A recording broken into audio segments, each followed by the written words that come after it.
Candi adalah istilah dalam bahasa Indonesia yang merujuk pada sebuah bangunan suci keagamaan, tempat ibadah, peninggalan purbakala dari peradaban masa lampau.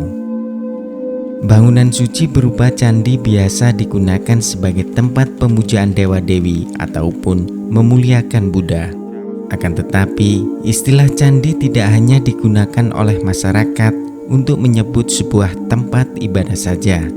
Banyak situs-situs purbakala non-religius dari masa Hindu-Buddha di Indonesia, baik yang dulunya difungsikan sebagai istana, pemandian atau petirtaan, serta gapura, juga disebut dengan istilah candi.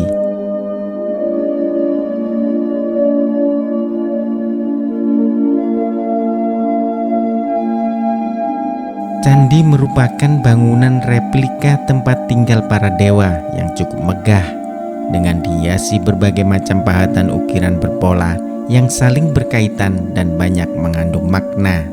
Berdasarkan bagian-bagiannya, bangunan candi terdiri atas 3 bagian penting, di antaranya kaki, tubuh, dan atap. Kaki candi merupakan bagian bawah bangunan suci yang melambangkan dunia bawah atau burloka.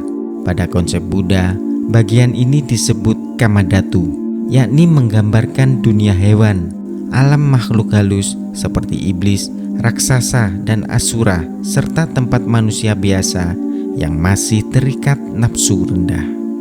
Sementara tubuh candi adalah bagian tengah candi yang dianggap sebagai dunia antara atau buwarloka.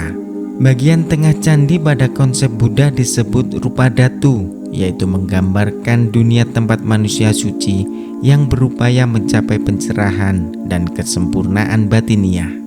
Simbol dunia atas atau swarloka merupakan atap candi. Pada konsep Buddha, bagian atas candi itu disebut arupadhatu yang menggambarkan ranah surgawi, tempat para dewa dan jiwa yang telah mencapai kesempurnaan bersemayam. Candi-candi di Indonesia pada dasarnya terdiri atas 2 langgam, yakni langgam Jawa Tengah dan langgam Jawa Timur. Umumnya candi langgam Jawa Tengah menghadap ke timur, sementara candi langgam Jawa Timur menghadap ke barat. Mayoritas candi yang ditemukan di Indonesia tidak diketahui nama aslinya, dan kebanyakan nama candi itu berdasarkan nama daerah atau desa tempat ditemukannya candi tersebut.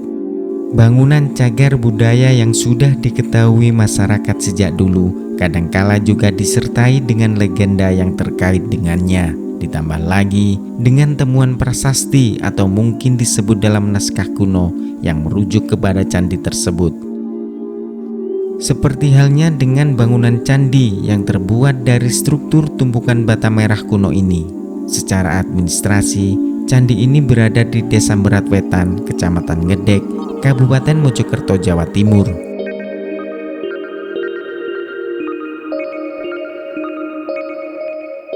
Oleh warga sekitar candi tersebut dinamakan Candi Sumur Gantung. Candi yang diperkirakan sebagai bangunan suci tempat pemujaan masyarakat di masa lampau ini memiliki dimensi ketinggian 3 meter. Tidak diketahui pasti kapan candi ini berdiri karena tak ditemukan angka tahun pembuatannya. Candi ini hanya berupa struktur tumpukan bata merah yang berbentuk persegi dengan luas 14 x 14 meter.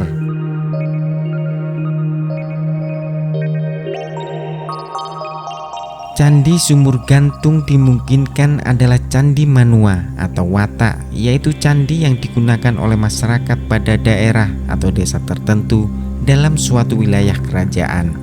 Karena candi ini terkategori kecil dan merupakan bangunan tunggal serta tidak berkelompok, dan juga bisa dimungkinkan jika Candi Sumur Gantung ini merupakan candi pribadi yang digunakan untuk mendarmakan seorang tokoh yang dianggap berjasa di daerah tersebut.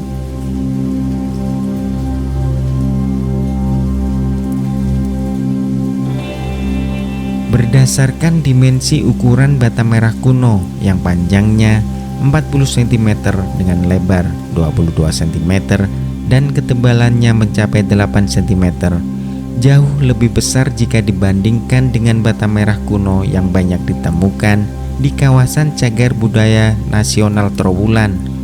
Maka diperkirakan jika Candi Sumur Gantung ini dibangun sebelum era Kerajaan Majapahit. Tepat di atas bangunan candi ini terdapat lubang menyerupai sumur. Namun, lubang yang berbentuk persegi 4 itu telah tertutup tanah. Keberadaan lubang di tengah candi ini dimungkinkan adalah penghubung antara kaki dan atap candi. Sementara di bagian depan sisi timur candi terdapat bata merah yang tersusun secara berundak dan merupakan tangga menuju puncak candi. Juru pelihara Candi Sumur Gantung, Sukanan, mengatakan jika candi ini tak pernah ditemukan dan telah ada sejak nenek moyangnya. Dulunya Candi Sumur Gantung seluas 10 kali 10 meter persegi dan terus melebar akibat bata merah di bagian atas dan tengah yang runtuh. Kalau proses penemuan candi itu saya kira candi ini sudah ada sejak kakek saya. Candi ini sudah ada, bentuknya ya seperti ini. Kalau proses penemuannya itu saya kira candi ini ya memang tanpa ada penemuan, tanpa ada penggalian, tanpa ada penemuan. Jadi memang sejak kecil, sejak dari kakek saya, candi ini sudah ada ya seperti ini. Kalau ukuran di sini itu kurang lebih panjang 40, lebarnya 22, kurang lebih tebelnya 8 cm. Artinya lebih besar, Pak ya? Apa? Artinya lebih besar gitu, Pak ya? Kalau yang saya ketahui memang sepertinya seperti itu. Jadi ukuran batanya lebih besar.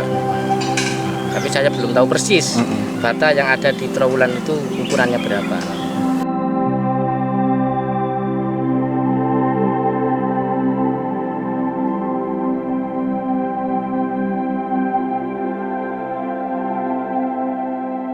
Pembangunan candi sendiri dibuat berdasarkan beberapa ketentuan yang terdapat dalam kitab Vastu Sastra. Salah satu bagian dari kitab Vastu Sastra adalah Manasara dari India Selatan yang berisi pedoman pembuatan kuil. Kitab ini juga memberikan pedoman mengenai pemilihan lokasi tempat candi akan dibangun. Sementara beberapa ketentuan dari kitab selain Manasara namun sangat penting di Indonesia adalah syarat bahwa bangunan suci sebaiknya didirikan di dekat air, baik itu air sungai, terutama di dekat pertemuan dua aliran sungai, danau, serta laut. Berdasarkan hal tersebut, dimungkinkan jika Candi Sumur Gantung dulunya adalah bangunan suci yang dipakai masyarakat sebagai tempat pemujaan, karena di sebelah utara candi terdapat sejumlah sungai besar, meski diperlukan kajian dan penelitian yang lebih mendalam lagi. Menurut legenda dari cerita rakyat di era Kerajaan Majapahit, ada seorang petinggi atau bangsawan istana yang ingin mempersunting seorang putri dari Adipati Bulu yang berparas cantik. Bahkan kecantikan sang putri itu tersohor kemana-mana, termasuk di kalangan istana Majapahit. Karena itulah salah satu petinggi Majapahit memberanikan diri untuk meminang putri cantik tersebut. Namun sang putri mengajukan syarat, yaitu sang bangsawan harus mampu membuat sumur yang airnya lebih tinggi dari permukaan air sungai. Demi mendapatkan cinta sang putri, maka sang pejabat ini pun memerintahkan untuk dibuat sebuah sumur yang dikelilingi pepohonan besar. Dari cerita rakyat itulah akhirnya bangunan yang terbuat dari struktur tumpukan bata merah tersebut dinamakan Candi Sumur Gantung.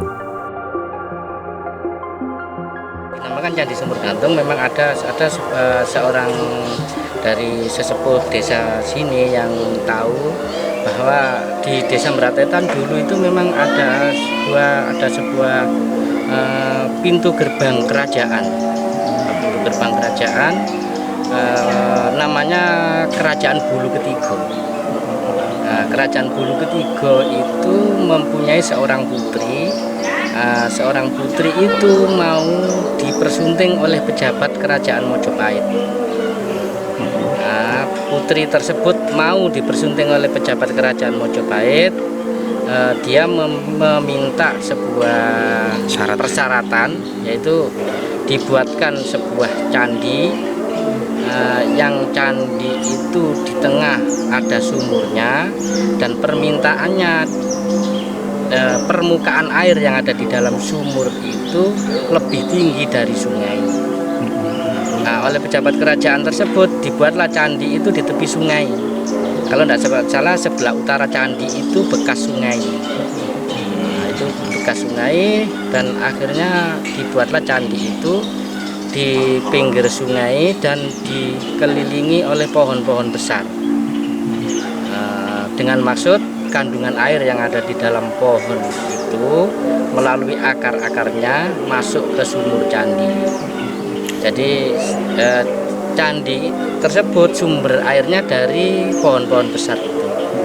Maka permukaan air tersebut bukan tidak mungkin lebih tinggi dari sungai.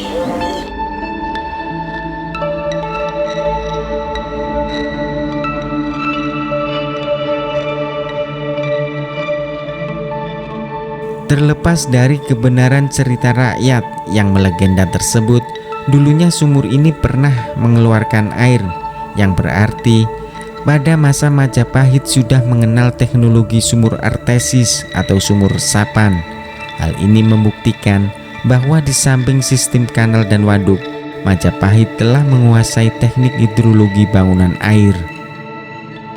Melihat sisa-sisa reruntuhan dari candi sumur gantung ini mengingatkan kita semua betapa pentingnya untuk menjaga dan melestarikan peninggalan-peninggalan cagar budaya.